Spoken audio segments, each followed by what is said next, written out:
long live बर' medium जिउ लावथों बर' राव गेवलांथों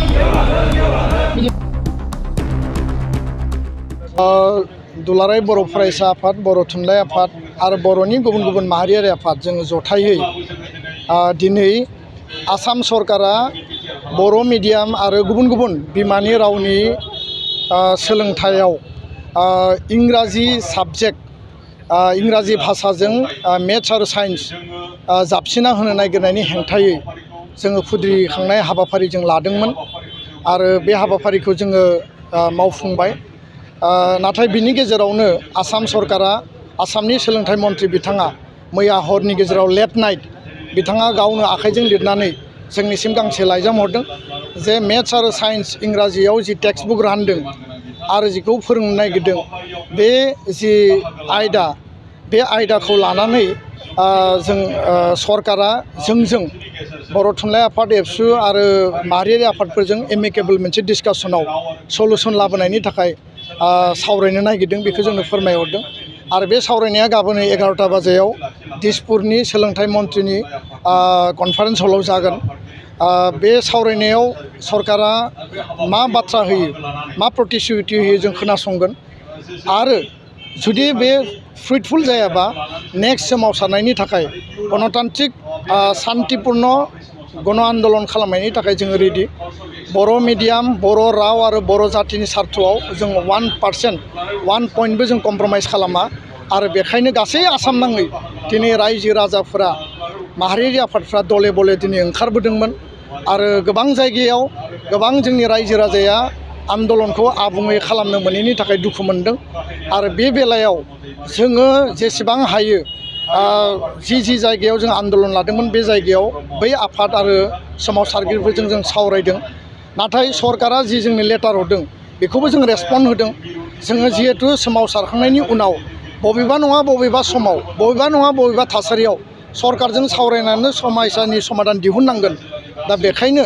जिहेतु गिबि खेबनि सोमावसारनायनि डिक्लेरेसनावनो सरकारा जोंनि सोमावसारनायखौ गिखांनानै बिथांमोना जिहेतु रायलायनो लिंदों जों गाबोन खोनासंगोन दा बाथ्राया जाहैबाय जे जों बुंदों जे बर' मिडियाम स्कुलाव इंराजि रावखौ मोजाङै फोरोंनांगौ इंराजि साबजेक्ट दंखायो राष्ट्र भाषा हिन्दी दंखायो दा बेनि अनगायै मेथ्स आरो साइन्सखौ इंराजिजों फोरोंनाय लोगो लोगो बर' मिडियामनि थाखोबासिम फरायनानै थाखो 2 एडमिसन लानाय गथ'फोरा इंराजि भाषाजों साइन्स आरो मेथ्सखौ फरायनाय लोगो लोगो जिहेतु बे 1%ल' बर'आव लिरनाय दङ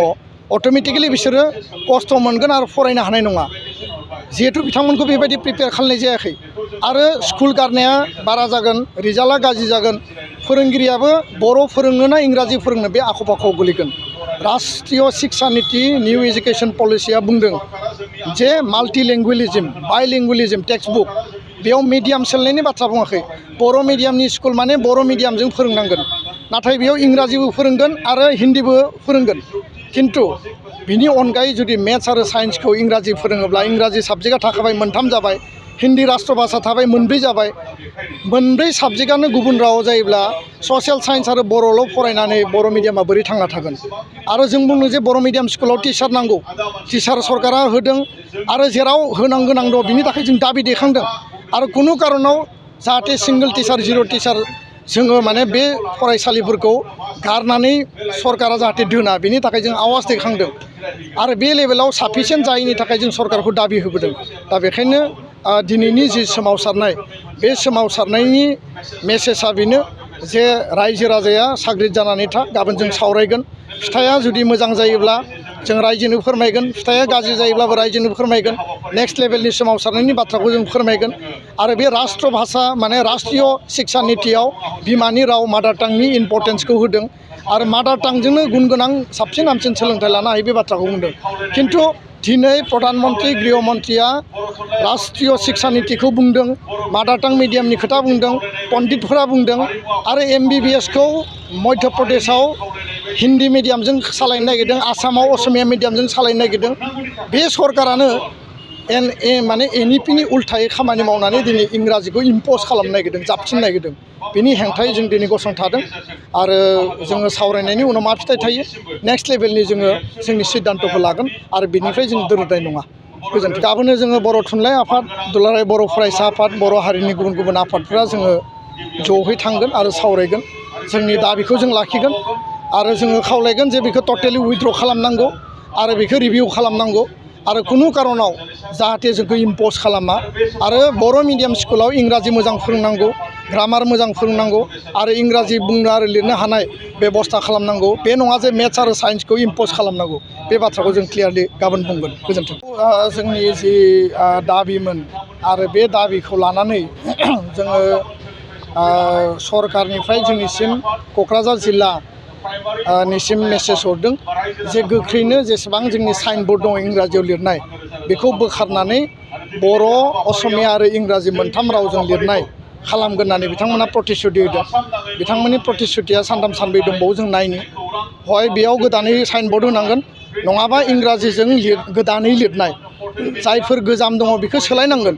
आरो गोदानै लिरनायखौ बोखारनानै होनांगोन, नङाब्ला आरोबाव खोमोरनाय हाबाफारिया कन्टिनिउ जाफिनगोन। आं बे बाथ्राखौ स्पष्ट बुंबाय जे लिभ एन्ड लेट लिभ, थां आरो थांनानै थानो हो आरो बेयाव राइट टु इकुवेलिटिनि बाथ्राया भारतनि संबिधानाव दङ। हाग्रामा महिलारिया जेखौ बुंदों बर' जाथिया एबसुनि माने एबसुआ बर' जाथिनि थाखायल' मावदों। एबसुआ बर' हारिनि मावनो थाखायनो जोनोम जादों, बर' हारिनि थांनाय थैनाय थामोनथा रैखाथि सार्भाइभेलनि थाखाय। आरो बिनि मट'आवनो दङ इउनिटि, सार्भाइभेल एन्ड प्रस्पेरिटि। दा बेखौ गारनानै जों बोरै थानो हायो? बिनि मिनिङा बे नङा जे जों गुबुन हारिखौ नायनो बायो, बिनि मिनिङा बे नङा जे जों गुबुनखौ माने मोजां मोना। जों गासैबो हारि माहारिखौ लानानै बै समाव आदिबासि सेबा समिति आरो आथिखालाव गासैबो हारि माहारिफोरखौ लानानै बेयाव माने माइन'रिटियानो जा मेज'रिटियानो जा गासैबो हारि माहारिखौ लानानै जों हाबा मावदों। दा बेखायनो बिथाङा जिखौ बुंदों बे जाबाय मोनसे बिभाजन सृष्टि खालामनानै माने पलाराइज खालामनानै राजखान्थि भाबै बिथाङा लाब जानाय। मोनसे समाव बुंबाय जे एबसुआ आलादा रायजो दाबिग्रा, एबसुआ पृथक रायजो दाबि खालामो, बेखायनो एबसुजों रावबो थानाङा, आंजों फै। आरो दिनै बिथाङा दिनै खालामफैबाय जे एबसुआ बर' जातिनि थाखायल' सानो, बेखायनो एबसुजों रावबो थानाङा आरो एबसु बायदि आफादा जातिनि थाखायल' सानग्राखायनो नोंथांमोना एबसुनिफ्राय गोजान जा। बे माने एबसु आरो नन एबसु माने बर' भार्सेस माने गुबुनारि मोनसे माने डिभाइड एन्ड रुल पलिसि खालामनानै राजनितिक भाबै बिथाङा लाबालाबखौसो लानो नागिरनायखौ जों नुदों। दा बेखायनो गोदो बर' ना बर' सृष्टि जाबाय, दिनै बर' ना बर' गैलिया। बबे पलिसिजों बिथाङा दिनै खामानि मावनो बावनो, बबे पलिसिजों बिथाङा दिनै माइलेजखौ लाबावनो, बेखौनो नागिरनानै मोनाखै। बेनिखायनो बिथाङा एबसुखौ टारगेट खालामदों। एबसुआ बिथांनि गादि बेसेनो थाङाखै, बिथांनि माने नोङो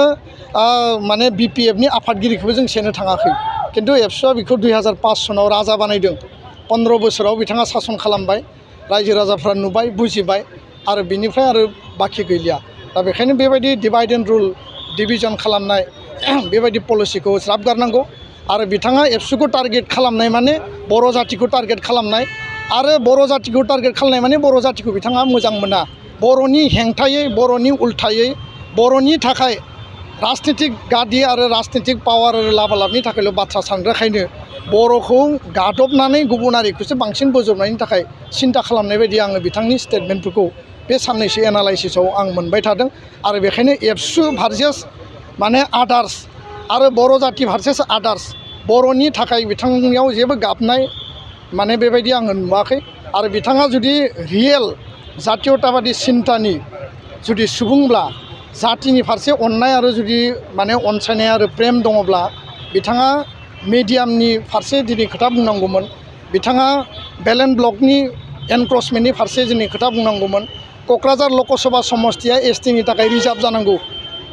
माने इलेक्सन कमिसन अफ इन्डिया फैबाय, बिनि फारसे बियो टुबो शब्द बुङाखै। दा बिथाङा बर' जातिनि फारसे बेसेबां दायबद्धता दङ, बेसे अननाय दङ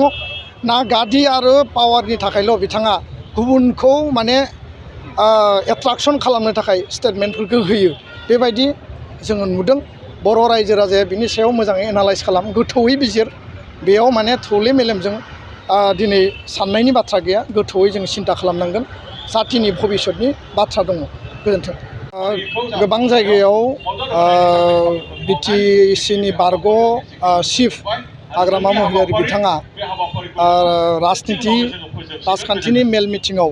दुलाराय बर' फरायसा आफाद आरो आंखौ थांखिनानै जों रायनाय नुदों। बे बिथिङाव आं मोनसेल' बाथ्राखौ स्पष्ट बुंनो नागिरो दुलाराय बर' फरायसा आफादा मालाबाबो सरकार सालायाखै गोदोबो सालायाखै दिनैबो सालायाखै उनावबो सालायनाय नङा खिन्थु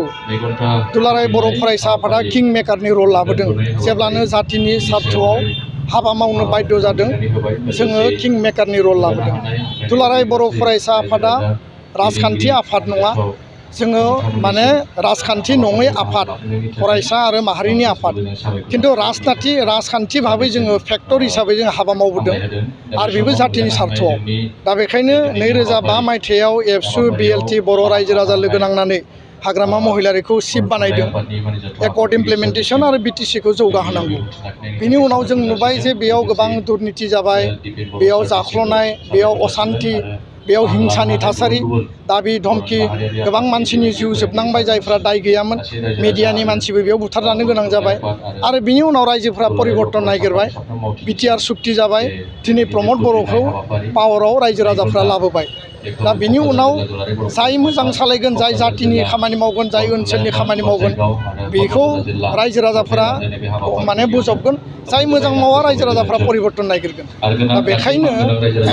बिथाङा जि बाथ्रा बुंदों जे दुलाराय बर' फरायसा आफादा रायजो राजानि सिगाङाव जेबो मिसा प्रतिश्रुति मिसा बाथ्रा बुंनानै मालाबाबो केम्पेनार प्रसार खालामाखै माहारिनि जातिनि स्वार्थआवसो जों खोथा बुंबोदों